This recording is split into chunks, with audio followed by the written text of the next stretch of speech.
Well, breaking news just coming in. African leaders plan a mass withdrawal from the International Criminal Court. The African leaders okay a strategy for mass withdrawal from the ICC. The decision was taken at the African Union Summit. And African leaders adopt a strategy calling for a collective withdrawal from the International Criminal Court. Well, late last year, South Africa, Burundi and the Gambia all announced plans to leave the ICC.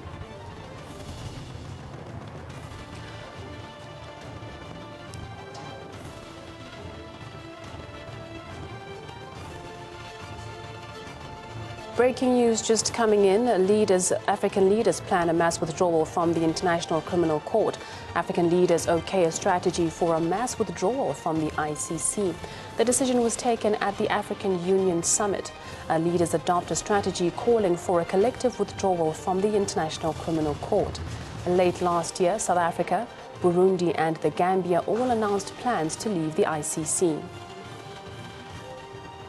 Well, for more on this, we're joined by ANN7 assignment editor Buntu Williams. A very good morning to you, Buntu. Thank you so much for joining us. Now, can you confirm this breaking news? How many countries are known to be planning to leave the ICC?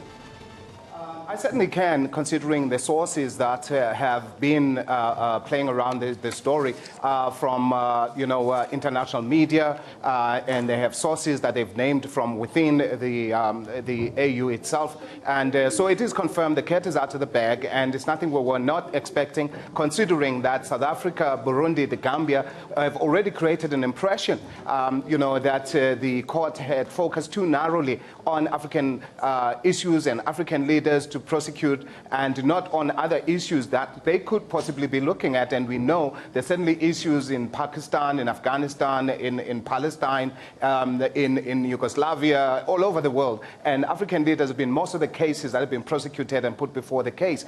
And we know that just about 2 years ago, the president of Kenya was summoned, in fact indicted.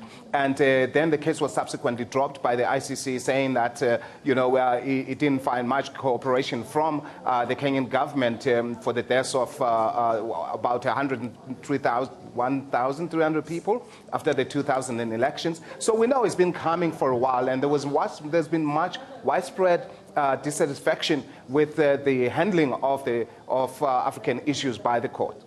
Well, Buntu, has the ICC been unfair, like according to their rules or in their own perspective?